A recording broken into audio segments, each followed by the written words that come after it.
Nah, rencana panjenengan dalam rangka untuk mengatasi itu semua ke depan,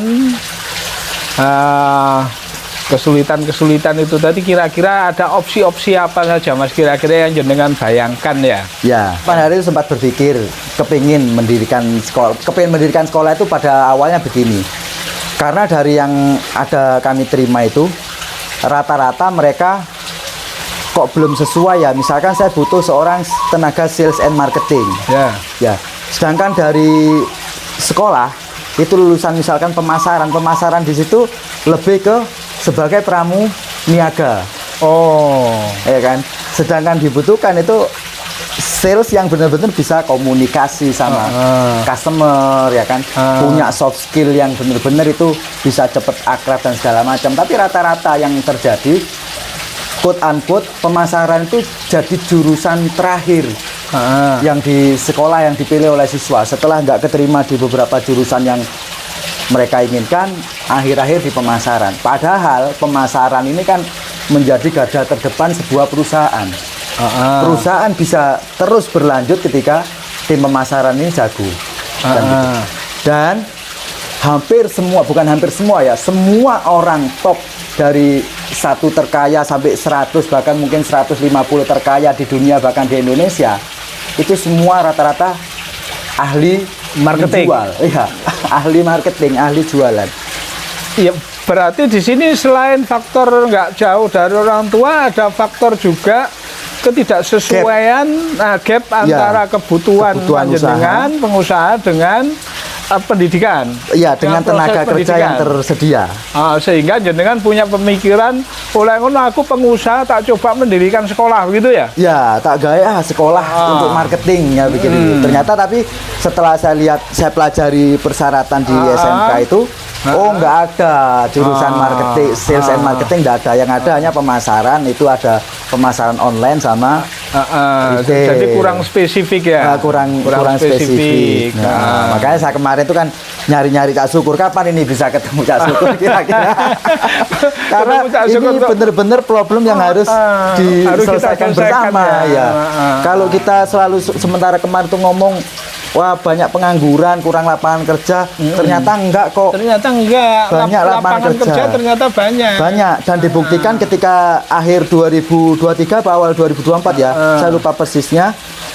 Job fair yang terakhir di Disnaker itu ada sekitar 760 lowongan. Ya. Terus yang masuk itu sekitar cuma 600 sekian. Iya. 100 sekian yang ditempatkan. Tapi juga nggak awet.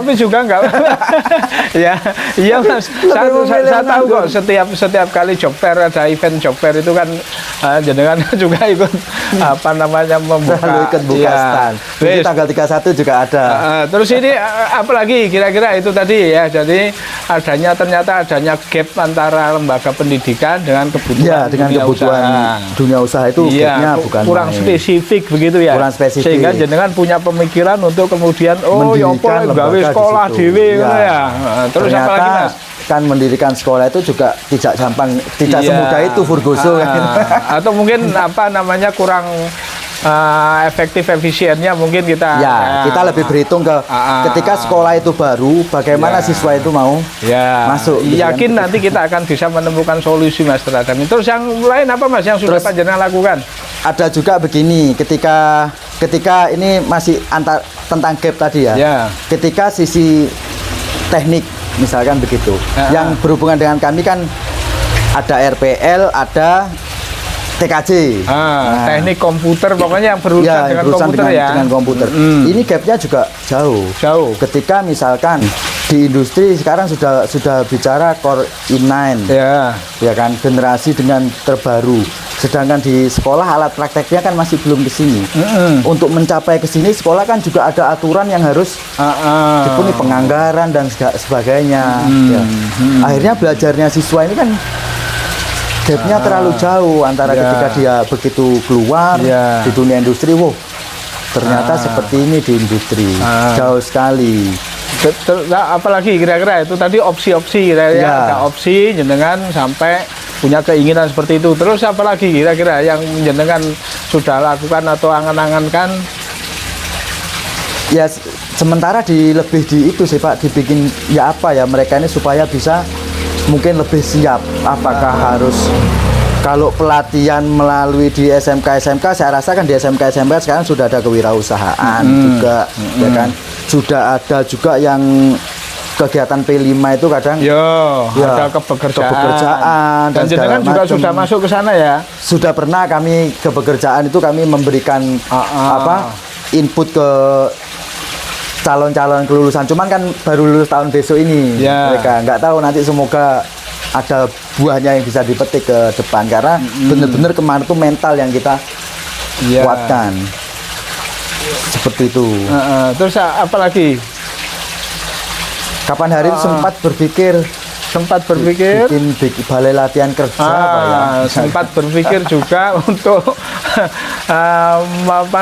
membuat balai latihan kerja. Nah, tapi membuat balai latihan kerja kan ada proses juga kan itu ada kan? Proses panjang juga. Ada proses panjang juga kan. Nah, itu kan juga jenengan kan harus berpikir juga efektif dan efisiennya. Kan begitu. Padahal kita butuhnya tenaga sebenarnya juga segera. Iya. Kemudian selama ini kerjasama dengan SMK itu yang sudah panjenengan lakukan sejauh mana coba? Kalau selama ini dengan beberapa SMK itu kami biasanya datang sebagai guru tamu untuk memberikan. Saya lebih sering itu ke kewirausahaan sih. Kalau ke pekerjaan baru kemarin 1 kali itu. Kewirausahaan itu yang lebih sering untuk merangsang mereka karena kan awalnya isunya itu kurangnya lapangan pekerjaan. Supaya mereka minimal mereka UMKM, mereka 2 temennya atau 3 temennya kan selesai kalau semakin banyak UMKM tumbuh. Jadi dengan SMK sudah bekerja sama, jadi kan seringkali diundang sebagai guru tamu. Terus apalagi Mas? Kalau sama Teva itu Teaching Factory untuk pengembangan Teaching Factory di SMK Probolinggo, SMK 1 Probolinggo. Teaching Factory jenengan juga sudah bekerja sama ya dengan SMK ya. Tapi Teaching Factory lebih pada produknya ya. Lebih pada produk, bukan lebih pada tenaga kerja. Outputnya. Bukan lebih pada outputnya. Bukan. Terus dari hasil Teaching Factory itu kira-kira beratnya akhirnya kan gitu. Sama aja ketika dia lulus dari kegiatan Teaching Factory, tapi untuk masuk ke dunia lapangan begitu pekerjaan lulus mereka kan juga berat juga. Apalagi juga. Tempat kami di Probolinggo. Akhirnya mereka lebih milih ya kerja di Probolinggo. Karena ada problem dia lebih dekat dengan orang tua tadi. Betul, ya. Kami harus dapat siswa baru lagi kan, harus training baru lagi. Akhirnya kayaknya wah ini belum tepat cara yang saat ini. Jadi ada 2 yang sudah jenengan lakukan ya, kerjasama terkait dengan sebagai guru tamu, terus dalam pengembangan Teaching Factory ya. Cuman ketika Teaching Factory nanti mentok lagi outputnya, itu ternyata sebagai tenaga kerja dia problem juga karena jauh tadi itu gitu ya. Mungkin nanti kalau kerjasamanya sama SMK di Lumajang mungkin. Kemudian apalagi Mas yang ketiga? Ada lagi nggak kira-kira? Sementara itu Pak yang kami lakukan masih seperti itu. Misalnya duduk bareng bersama SMK kemudian nyusun kurikulum, menentukan materi-materi atau bidang-bidang yang harus ada di SMK itu sudah belum ya? Belum. Nah, berarti ada 1 slot Mas. Ada 1 slot yang panjenengan nanti mungkin Mas masih bisa coba lakukan untuk mengatasi adanya gap tadi itu antara kebutuhan pengusaha dengan apa yang ada di SMK. Jadi jenengan nanti bisa duduk bersama dengan SMK mendesain kurikulum secara bersama-sama. Nah, saya kira ini jauh lebih efektif dan efisien saya kira ketimbang dengan mendirikan sekolah atau apa gitu ya. Nah, kemudian di SMK itu Mas, jadi guru tamu mendesain kurikulum, kemudian uji kompetensi Teaching Factory jenengan sudah PKL sudah. PKL, jadi sudah banyak juga anak-anak siswa SMK PKL di tempat jenengan. Jadi kalau PKL di tempat kami itu memang ada kurikulum yang sudah kami sesuaikan dengan kebutuhan. Makanya di tempat kami PKL-nya berbayar.